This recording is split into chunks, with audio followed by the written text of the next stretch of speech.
There's a very big emphasis on rail now going forward, particularly in Victoria, but I think our full rail infrastructure around the country is in need of upgrade. Getting people from the outer suburbs into the cities quicker, and we're doing a lot of work now in duplicating rail lines to have express routes straight into the city. So rail and also light rail, trying to get the people back into, build up the areas where the current light rail system already is. That's in the tramming system in Melbourne, but other areas around the hubs, I suppose, of the rail links. Get those people, get the built up, get the governments to actually approve different housing, denser housing around the existing light rail areas. Be very important to us. The health's always another big sector that we're involved in heavily, particularly as Leighton's. We're doing a lot of health. We've got a very big health sector here in the southern region, and health is just one of those areas that's going to continually require the infrastructure upgrades.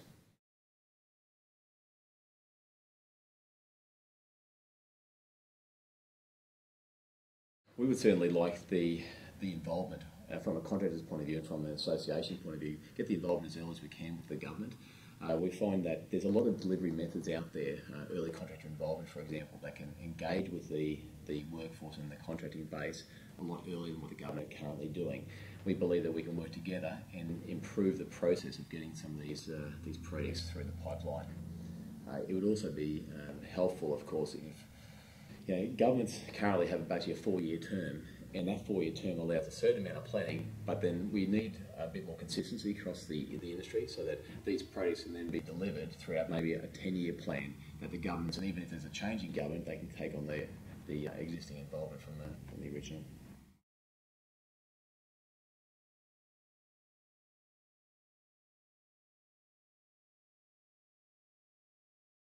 You've always got the population complaining that it takes too long to get into the city. I think the governments have really got to look at external areas for workplaces, those satellite cities, and look at building up the infrastructure around those areas. I think generally they do pretty well, particularly in this southern region in Victoria. The infrastructure works. We've had a fantastic pipeline over the last 10 years. I think nationally there obviously is a lot of maintenance in regards to the rail network. But I think the governments do it quite well. We have seen an increase in contracts from a maintenance point of view. We're obviously getting heavy into that as well. But there's always so much work to do with expanding. It seems that as soon as a project's finished, before you know it's actually already reached its full population and density. At the same time, you've got to sort of balance that off with, you build new roads and you put tolls on it, and it doesn't actually solve a lot of the problems. We've seen some examples in Australia where we've tolled the roads, and before you know it, the consumers aren't using those roads due to economic situations. So there's a real balance in the infrastructure we're building and how we actually deliver out to the public.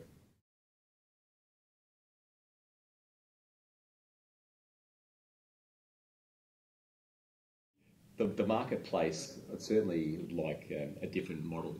We currently operate in a very competitive model. It's very dog-eat-dog, a D&C market. There's a lot of pressure on pricing, of course, as advantage to the taxpayers. I'd like to see that early contractor involvement. The alliancing models have been very successful, I believe, in delivering projects and delivering them quite quickly. I would like to see, from a government point of view, somehow consolidate where there are projects in certain areas. We seem to do a project in an area, and then within 6 months or 12 months, there's another piece of infrastructure going along that exact same area.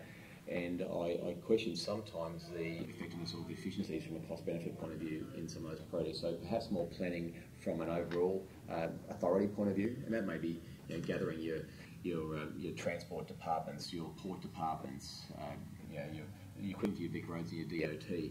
Get those authorities together to really plan some of the infrastructure they have in certain pockets that require that effort.